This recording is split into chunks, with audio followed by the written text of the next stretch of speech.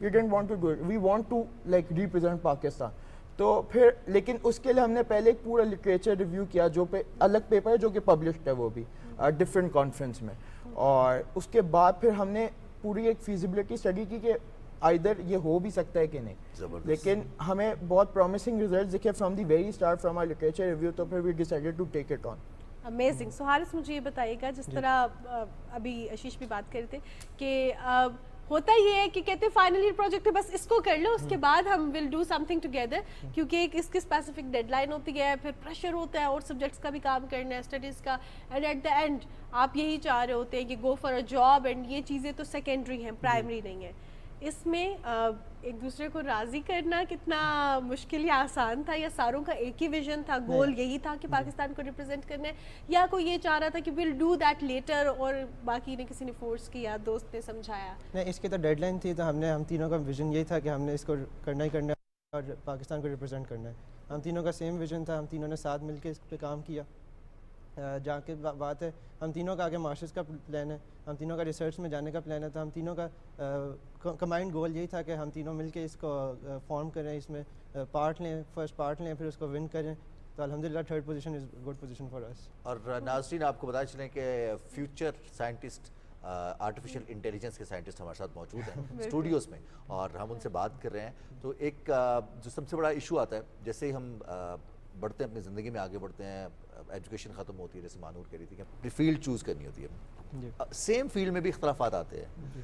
چونکہ آپ لوگوں نے پوزیشن حاصل کی ہے اور یہ اپنی نوعیت کا پہلا کیس ہے جس میں آپ نے انڈر گریجویٹ ریسرچ پیپر پیش کیا ہے, تو یہ پرومس ناظرین سے بھی کریں اور آپس میں بھی کریں کہ اختلافات آئیں تو لیکن اس کام کو ایسے ہی جاری رکھتے ہیں, اس کو چھوڑنا نہیں ہے. جی بالکل نہیں, یہ کام ایسا ہے بھی نہیں, کیونکہ یہ کام پہ ہم نے اتنا ایفرٹ انویسٹ کر دیا ہے کہ اب یہ ایسا کام بھی نہیں ہے کہ ہم اس کو چھوڑیں گے, کیونکہ اوبیسلی ہم چاہتے ہیں کہ وہ جو انویسٹمنٹ ہم نے کیا اس کے ہمیں ROI بھی ملے, ریٹرن آف انویسٹمنٹ بھی ملے. تو انشاءاللہ یہ آن گوئنگ پروسیس ہے, اور مل کے اسٹارٹ کیا ہے تو مل کے اس کو آگے بڑھانے میں. حارث, چیلنجز کیا آئے؟ کیونکہ ہم دیکھتے ہیں کہ sometimes we have the family commitments, other partner is not having that much family commitments. ہماری لائف کے فیزز ہوتے ہیں, اس میں پھر ہم ایک دوسرے کو ذرا پریشرائز بھی کر رہے ہوتے ہیں, ڈو یور ورک. اکثر اوقات FIPs میں یہ ہوتا ہے, تو آپ لوگوں کے لیے کیا چیلنجز تھے؟ چیلنجز الحمدللہ فیملی کی طرف سے تو کوئی نہیں تھا, کہ ہم تینوں کی سپورٹیو فیملیز ہیں, سارے دعاؤں میں یاد وغیرہ رکھتے ہیں. تو اس کے علاوہ جو ریسورسز کا تھوڑا سا پرابلم آیا تھا کہ کمپیوٹیشن ریسورسز ہمارے پاس لمیٹڈ تھے, وہ ہمیں تھوڑا سا انویسٹ کر کے اس کو اپنے کمپیوٹرز اور اپڈیٹ کرنے پڑے. اس کے ساتھ لرننگ ریسورسز کا تھوڑا سا پرابلم تھا کہ ہم کافی دیر ہم ریسرچ والا کرتے رہے, ہمیں ریسرچ میں کرنے میں اور اس کے بہتر آؤٹ کم نکالنے کے لیے ہمیں تھوڑا سا ریسرچ کرنی پڑی. وہ تو ورک پورا پروگریس تھا. اس کے علاوہ کوئی اس طرح آپ کے بہت ہارڈ چیلنج نہیں تھا ہمارے لیے, ہم الحمدللہ کرتے رہے, سب کچھ صحیح رہا. روٹین چیلنجز تھے جی, اور یونیورسٹی سٹاف بھی, پروفیسرز بالکل سارے پروفیسرز کوآپریٹیو تھے, سپروائزرز تھے وہ کوآپریٹیو تھے. ہم ان سے جو بھی ہیلپ چاہیے تھی ہم جاتے تھے ان کے پاس, ہمیں بٹھا کے سارا کچھ سمجھاتے تھے, سارا کلیئر کرتے تھے. تو آشیش, یونیورسٹی میں آپ کے باقی کلاس فیلوز بھی ہوتے ہیں, باقی بیچ میٹس بھی ہوتے ہیں, پھر اور ایکسٹرا کریکولر ایکٹیویٹیز چل رہی ہوتی ہیں, سب دل چاہتا ہے اسی ایج میں کریں گے. بہت سارے لوگ تو کو موٹیویٹ کرتے ہیں کہ ابھی نہیں کرنا تو پھر کب کرنا ہے. تو ان چیلنجز پر کیسے قابو پایا, یہ اس کو موٹیویشنل فورس کیا ہے کہ آپ کو ڈرائیو کر رہی ہے؟ بالکل دیکھیں, پہلی بات تو یہ کہ ہم فاسٹ ہیں. Fast is one of the most competitive universities ان پاکستان. تو اوبیسلی ہم جب سارے اسٹوڈنٹس کو دیکھتے ہیں تو ایسا کچھ نہیں ہے کہ like every one is equally competitive, every one is doing equally good. Fast ہے ہی ایسا ایک آپ کا پلیٹ فارم. دوسری بات, جہاں تک آپ نے کہا ایکسٹرا کریکولرس, تو اس کا جواب میں بہت اچھے سے, کیونکہ میں خود فاسٹ کی والی بال ٹیم کا کیپٹن. اچھا, تو میرے لیے ہمیشہ یہ ہوتا ہے کہ میں ایک ورک لائف بیلنس رکھتا ہوں, اور ساتھ میں کام بھی ہوتا ہے جو جابس وغیرہ ہم کر رہے ہیں, تو ہمیں یہ رکھنا پڑتا ہے. اور یہ ایک ایسی چیز تھی کہ اس میں ہمیں اتنا انٹرسٹ آ گیا کہ ہم اس کو چھوڑ نہیں رہے تھے. Like it was every day that we were doing work on it, every day کچھ نیا ہم ڈسکور کر رہے تھے یا کوئی, کیونکہ سافٹ ویئر انجینئرنگ کا یہ کہ چھوٹی سی چیز چینج کرنے سے ایکوریسی میں بہت فرق آ جاتا ہے. لائک جیسے ہمارا ابھی جو ایکوریسی ہے وہ 84.2 ہے, ٹھیک ہے, اور اس کے لیے جو ہم نے آئٹریشن اسٹارٹ کی تھی وہ 16% سے اسٹارٹ کی تھی, کہ جب ہم نے اسٹارٹ کیا تھا ماڈل ٹرین کرنا اپنا, تو ہماری جو پہلی ایکوریسی آئی تھی وہ 16%, اس کو ہم لائے 84 تک. تو اٹس آل آئٹریٹیو پروسیس, یہ ہمیں روز جا کے پھر یہ کوئک کرتے ہیں, یہ چیز چینج کرتے ہیں, یہ ہائپر پیرامیٹر چینج کرتے ہیں, اور ٹوئکس کے بیچ میں ہوتی رہتی ہے, obviously یہ کام ہی ایسا ہے. تو حارث, اب جس طرح آپ نے کہا کہ سب نے ماسٹرز کرنا ہے, آگے اس پہ کام کرنا ہے, what is your vision in that? کیا آپ چیز دیکھتے ہیں, آپ آرٹیفیشیل انٹیلیجنس کا ہی دور ہے یہ, اور کچھ جگہوں پہ یہ بھی کہا جاتا ہے کہ it would be challenging as well اگر ہم اس کو پراپرلی لے کے نہیں چلیں گے.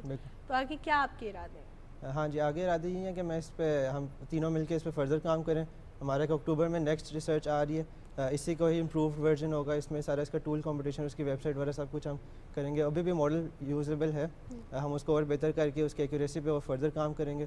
ہمارا ویژن اس پہ یہی ہے کہ ہم اس میں بہتر ایکوریسی لے کے آئیں اور ہم اس کے اور بھی فردر ایکسپلور کریں کہ ہم اس کے اندر اور لیبلس ڈال دیں. فار ایگزامپل ابھی صرف 3 لیبلس کو وہ کیٹیگرائز کر رہے ہیں, تو ہم چاہیں اس میں اور لیبلس ڈال کے اس کو فردر انہانس کریں کہ وہ زیادہ لیبلس کو کیٹیگرائز کریں. مور ڈیٹا سیٹ پہ ہم ٹرین کر سکتے ہیں اس کو, اس کی پری پروسیسنگ بہتر کر سکتے ہیں, ماڈلس کے انٹرنل بہتر کر کے اس کی ایکوریسی کو زیادہ امپروو کر سکتے ہیں. زبردست. اور مانور, سافٹ ویئر انجینئرز موجود ہوں, اور ایک ایسا سوال ہے جو دنیا کے ہر سافٹ ویئر انجینئر سے ہوتا ہے, تو وہ ہم کیوں نہ کریں سوال والا, موبائل ہیک کر لیتے ہیں. میں سمجھے رضوان پوچھوں گے ونڈوز انسٹال کر لیتے ہیں. موبائل ہیک یہ ویسے ایک سائبر سیکیورٹی کے اسٹوڈنٹ سے ایک بہتر ریلیونٹ سوال ہے. ہم تو سافٹ ویئر انجینئرنگ کے, لیکن سافٹ ویئر انجینئر سے پوچھا جاتا ہے, لیکن وہ سیکھ ہی لیتے ہیں.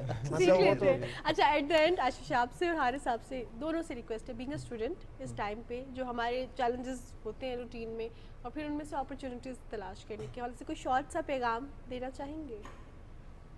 تو ایک چیز یہ ہے کہ like being students it is very hard right now in Pakistan, being in Pakistan, doing bachelors, آگے ماسٹرس کرنا پاکستان میں, coming from universities like FAST, Quaid Azam, NUST. تو ایک چیز یہ ہے کہ like what we have learn from this process that if you take up a challenge completed, یعنی بیچ میں چھوڑنے والا نہیں کریں تو بہتر ہے, کیونکہ وہ پھر یہی ہے کہ وہ آپ کا like you can not achieve better with it. یہ ایک آئیڈیالوجی, ایک مت ہے کہ آپ اگر اپنا آئیڈیا چینج کر دو گے تو وہ ہو جائے گا. If you strive for it you will do it. تو اور being software developers in such a competitive like work space, it's just about creating opportunities for yourself. بالکل صحیح کہا. میں یہ کہنا چاہوں گا کہ جو بھی آپ نے ویژن رکھ لیا اپنے پاس, اس کو فلفل کریں, اس کو کمپلیٹ کریں, اور اپنا جو آپ کا ورک اسپیس ہوتی ہے اس میں اپنی اچھی طرح کام کریں, اپنے دل لگا کے کام کریں, تو اس سے آپ بہتر ریزلٹ. یہ دیکھیے کتنی زبردست بات ہے نا کہ آپ کو ریگریٹ بھی نہیں ہوگا اگر آپ اس کو کمپلیٹ کریں گے, اپنا 100% دیں گے, درمیان میں چھوڑ دیں گے ساری زندگی ریگریٹ رہے گا کہ کاش اس کو پورا کر لیتے. پھر ایک لیبل لگ جاتا ہے کہ یہ شخص تو کام پورا کرتا ہے. زندگی میں کاش آنی بھی نہیں چاہیے. بہت شکریہ حارث فار یور ٹائم, بہت شکریہ Ashish for your time. Congratulations and we are so proud of you. We feel so proud کہ جب ہم ایسے اسٹوڈنٹ سے بات کرتے ہیں جو کہ پاکستان کا نام روشن کر رہے ہیں, ہم دیکھتے ہیں کہ ہرڈلس کو اگنور کرتے ہوئے, عبور کرتے ہوئے اپرچونیٹیز تلاش کر رہے ہیں, اور you know they are doing amazing work. جو ہم ہمیشہ کہتے ہیں یہ چیز نہیں ہے, وہ چیز نہیں ہے, ان تمام چیزوں کو اگنور کر کے جو بھی اللہ تعالیٰ نے آپ کو ریسورسز دیے ان میں سے اپرچونیٹی تلاش کرنا, ان میں سے آگے بڑھنا, یہ بہت زیادہ ضروری ہے. کہیں کہ اچیورس ایٹیٹیوڈ. اور یہ دونوں اسٹوڈنٹس جو کہ انڈر گریجویٹ ہیں, ابھی یونیورسٹی کے اسٹوڈنٹ ہیں, لیکن 49ویں عالمی کانفرنس جو سافٹ ویئر انجینئرنگ کی تھی اس میں آئیڈیا پیش کیا, نہ صرف آئیڈیا پیش کیا بلکہ تیسری پوزیشن بھی حاصل کی, اور دنیا میں اپنی نوعیت کا پہلا ریسرچ پیپر بھی ہے کہ آرٹیفیشیل انٹیلیجنس کیسے ہیلپ فل ہو سکتی ہے.